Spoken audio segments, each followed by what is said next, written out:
A paz do Senhor, meus queridos e amados irmãos, do nosso devocional Simply Pentecostal. Para nós é uma alegria muito grande, mais um sábado, estar aqui com você, para juntos não somente louvarmos o nome do Senhor, lermos a palavra do nosso Deus e aprender da sua palavra mais uma vez. Estamos felizes se você pôde estar aqui nesta semana, graças a Deus por esta grande vitória para a sua vida e louvamos a Deus porque estamos aqui mais uma vez. Amém? Desta maneira nós estaremos lendo o livro de Jeremias no capítulo 31. Nós, a semana passada, estivemos falando sobre este início de palavra de Deus para o povo de Israel, que Jeremias foi dado a ele escrever em um livro, e dos capítulos 30 ao 33 nós vamos ver o conteúdo deste livro, deste papiro, desta carta que ele escreve, e é claro, falando sobre a questão do futuro de Israel, mostrando como Deus iria agir no tempo do milênio, no tempo em que eles estarão como nação reunidas de volta para a casa do Senhor, no seu país de volta, para poder adorar ao nome do Senhor. Entretanto, o capítulo 31 fala, especialmente os versículos 1 e ao versículo 6, nos fala sobre esta reunificação, ou seja, o povo que havia saído para o exílio, agora está voltando e que Deus vai trazê-los de todos os lados para poder estar em Israel e para poder novamente ser este povo de Deus, eleito pelo Senhor, para poder render a Ele graças e louvor. Portanto, vamos lá aos nossos versículos, o nosso capítulo 31, que diz assim: a palavra do Senhor. Naquele tempo, diz o Senhor, serei o Deus de todas as gerações de Israel, e elas serão o meu povo.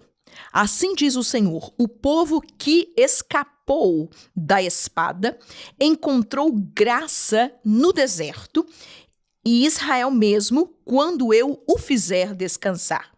Há muito que o Senhor me apareceu dizendo, com amor eterno te amei, também com amável benignidade te atraí. Aleluia.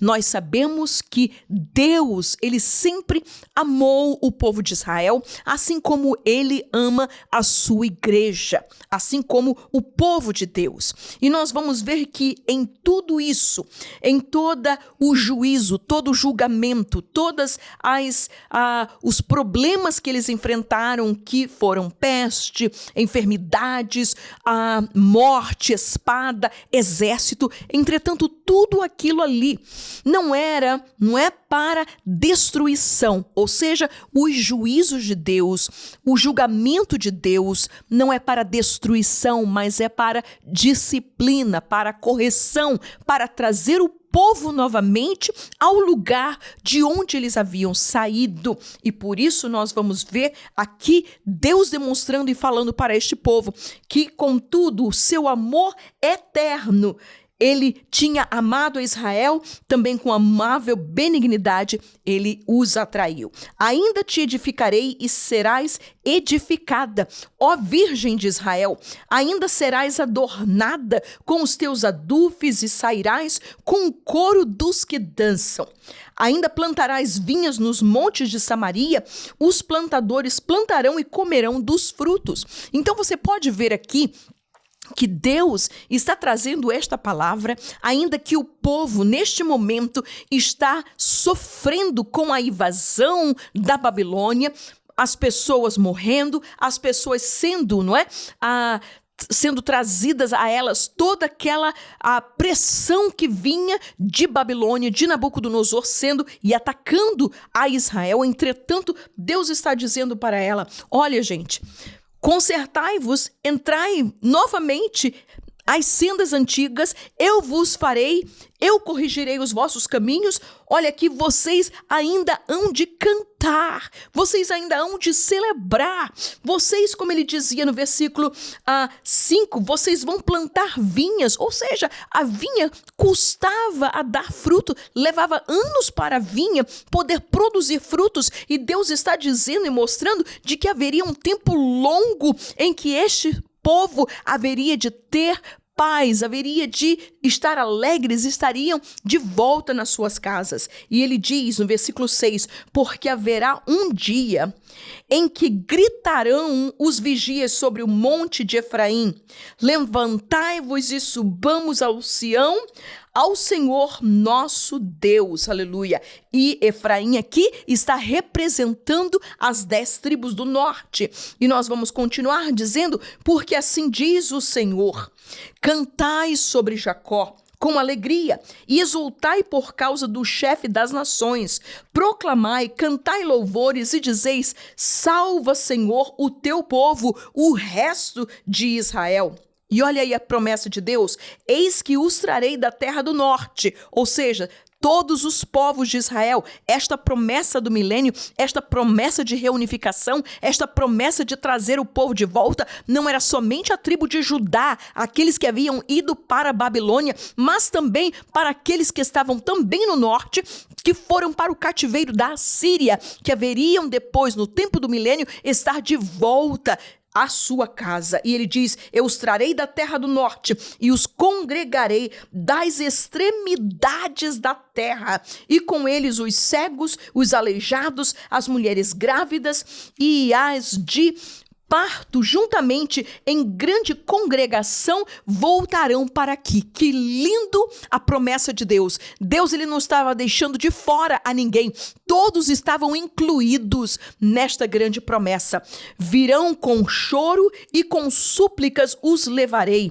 Guiá-los-ei aos ribeiros de águas por caminho direito, em que não tropeçarão, porque sou um pai para Israel e Efraim é o meu primogênito. Vamos lembrar que Efraim, ele foi filho de José, que foi filho de Raquel com Jacó. Entretanto, Efraim, ele era o segundo filho de José. E quando Deus está falando de Efraim, não era que ele era o primogênito segundo a cronologia, mas em posição, em importância, porque tanto Efraim como Manassés eram tribos que estavam na parte norte do país de Israel, e era onde as tribos que tinham muita preeminência, tribos grandes, fortes, e nós vamos ver que muitas vezes Deus, ele fala sobre Efraim, ele relata Efraim como relatando e como falando das 10 tribos de Israel, ou até mesmo como todo o Israel.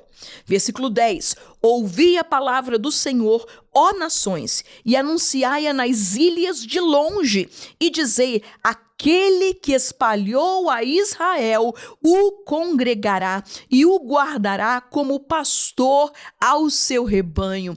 Mais uma vez, nós já vimos durante o percurso deste livro de Jeremias, muitas vezes Deus falando para o povo de Israel, mostrando a ele, tipificando ele como o pastor e Israel como as ovelhas. E agora a Bíblia nos diz de que o Senhor espalhou a este povo, tanto as 10 tribos que foram para a Síria, como Judá que agora iria para a Babilônia. Entretanto, a promessa de Deus disse, eu vou los trazer de volta, eles voltarão, aleluia. E ele diz no versículo 11, porque o Senhor resgatou a Jacó e o livrou das mãos do que era mais forte do que ele. Hão de vir e exultarão na altura de Sião e correrão aos bens do Senhor, o trigo e o mosto e o azeite e os cordeiros e os bezerros, e a sua alma será como um jardim regado e nunca mais andarão tristes. Aleluia! Deus falava para um povo que estava numa situação de tristeza, mas Deus já mostrava o seu futuro dizendo, lembre-se, vocês nunca mais andarão tristes. Haverá um dia que vocês entrarão e vocês estarão Novamente, como diz o versículo 13, então a virgem se alegrará na dança, e também os jovens e os velhos, e tornarei o seu pranto em alegria, e os consolarei, e transformarei em regozijo a sua tristeza. E saciarei a alma dos sacerdotes de gordura, ou seja, de fartura, e o meu povo se fartará dos meus bens, diz o Senhor. Versículo 15, assim diz o Senhor, uma voz se ouviu em Ramá, lamentação, choro amargo, Raquel chora seus filhos sem admitir consolação, porque já não existem. E nós vamos lembrar que este versículo 15, aqui, ele é um versículo messiânico. Ele vai mostrar e ele vai falar daquilo que haveria de acontecer há muitos anos depois, no tempo de Jesus, quando nós vamos ver na história, nos evangelhos, como Herodes mandou a matar todas as crianças de 3 anos para baixo, para tentar matar ao Senhor Jesus, não é? Que ali, naquele momento, era um bebê, e nós vamos ver que este versículo tipifica aquela situação que haveria de acontecer. Mas, entretanto, apesar de ser um versículo messiânico, de uma promessa, de uma profecia messiânica, este versículo também falava sobre o que estava acontecendo naquele momento. A Bíblia nos diz que uma voz se ouviu em Ramá. Por quê? Ramá era uma cidade que estava a 8 quilômetros ao norte de Jerusalém. Uma cidade muito importante, estava na tribo, nos termos do território de Benjamim.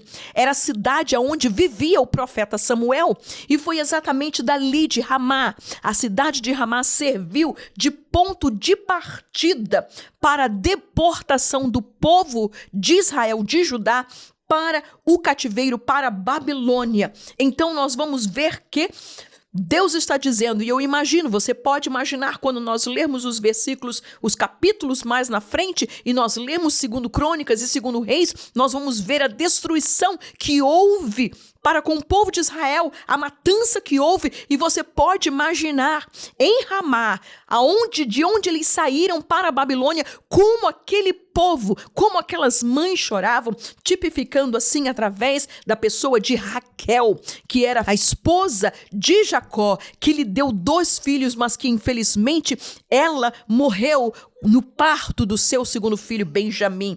E por isso ela também é considerada mãe de todo Israel, das 10 tribos de Israel, daqueles que ali estavam. E nós vamos ver então, e ele diz no versículo 16, assim diz o Senhor, reprime a voz de choro e as lágrimas de teus olhos, porque há galardão para o teu trabalho, diz o Senhor, pois eles voltarão da terra do inimigo.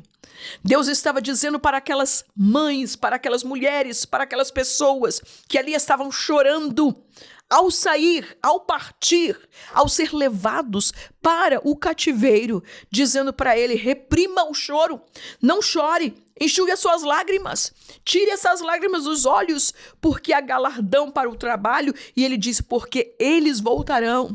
Este povo que está saindo, eles voltarão. Israel voltará novamente da terra do inimigo e eles serão plantados. Irmãos, quando eu li este versículo, muitas vezes na nossa vida, no nosso caminhar como crentes em Jesus, ou o próprio salmista, ele diz, não é? Que aquele que leva a preciosa semente andando e chorando voltará com alegria, sem dúvida, trazendo consigo os seus molhos.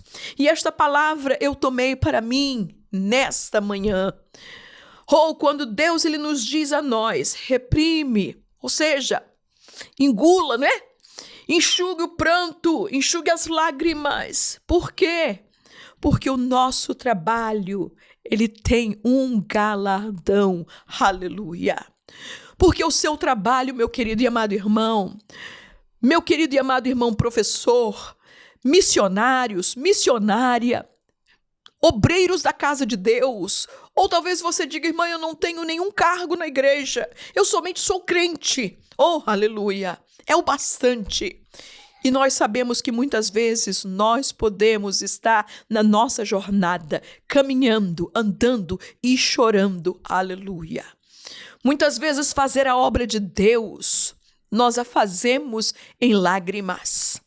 Muitas vezes ao fazer a obra de Deus, nós somos incompreendidos. Nós somos rejeitados, nós somos caluniados, nós somos humilhados.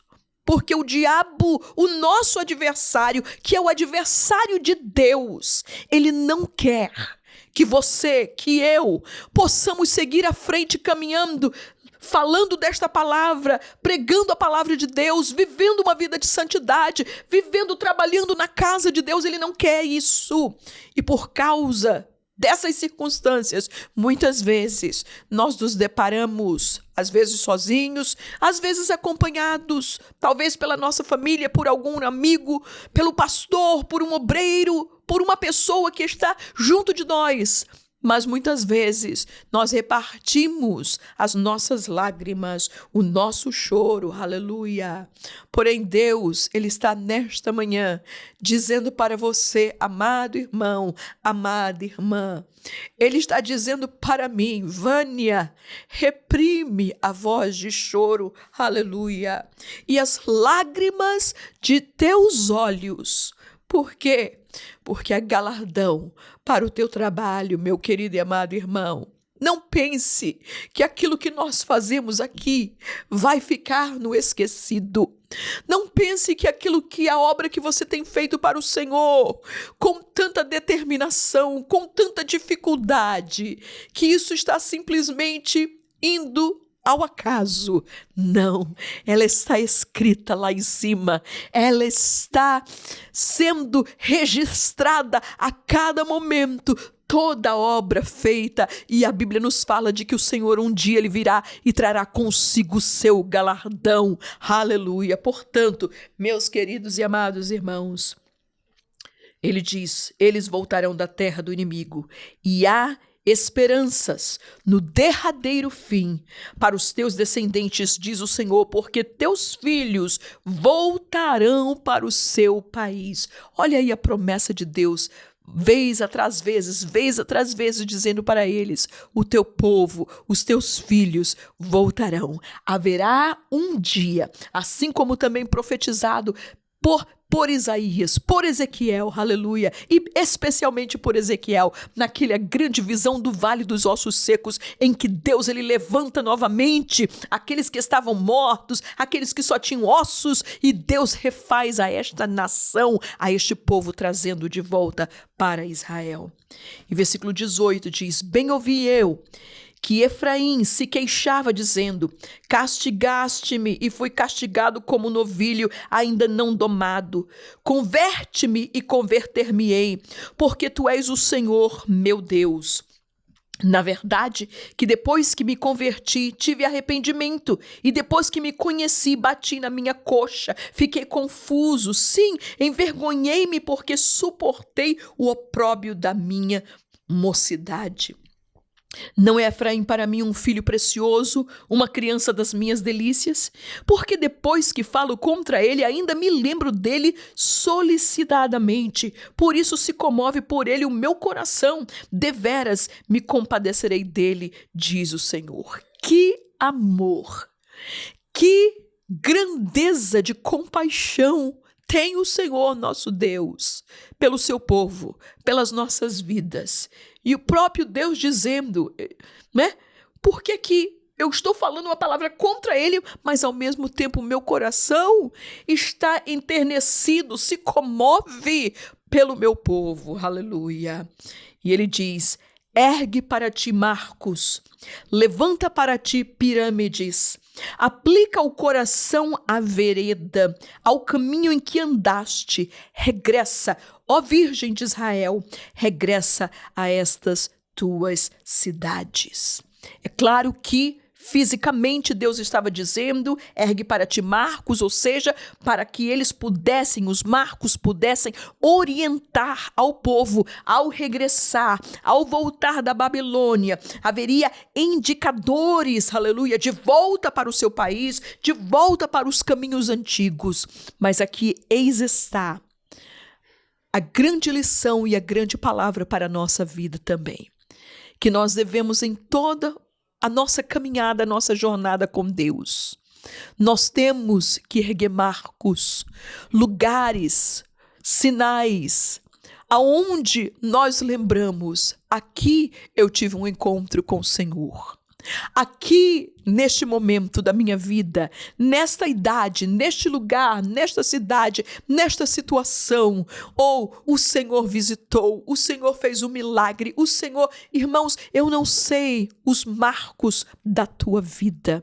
Outra passagem da palavra de Deus diz que nós não devemos retirar os marcos, as limitações, aleluia. É claro que é um versículo que fala sobre uma questão, não é, das promessas de cada tribo e para eles guardarem os territórios deles, mas fala-nos espiritualmente as nossas vidas, que nós não podemos deixar de levantar altares, levantar marcos, levantar indicadores, para que em outro momento que nós estejamos necessitados, nós possamos olhar para trás e ver que ali o Senhor visitou, ali o Senhor fez uma obra, ali o Senhor fez um milagre, ali o Senhor perdoou, ali o Senhor restaurou, ali o Senhor fez algo milagroso na nossa vida, ou por nós, ou por nossa família, ou por nossa igreja. Aleluia. Levantemos marcos. Pirâmides, ele diz, aplica o coração à vereda, ao caminho em que andastes. Aleluia.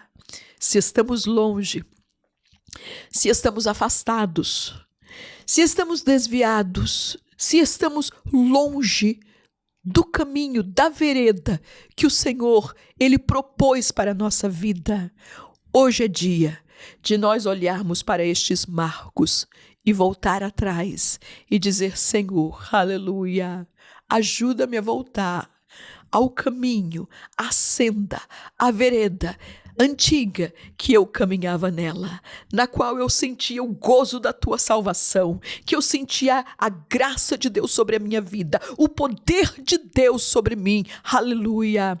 Voltemos às Escrituras, voltemos à nossa vida com Deus, voltemos à santidade de Deus, aleluia, que Ele pede, que Ele exige de cada um de nós, para que um dia possamos entrar por aquela cidade, por aquela Canaã, aleluia, pelas portas que serão abertas para cada um de nós. Amém? Que o Senhor Jesus possa abençoar poderosamente a sua vida, a sua família, o seu fim de semana, para a glória do nome do Senhor Jesus. Amém.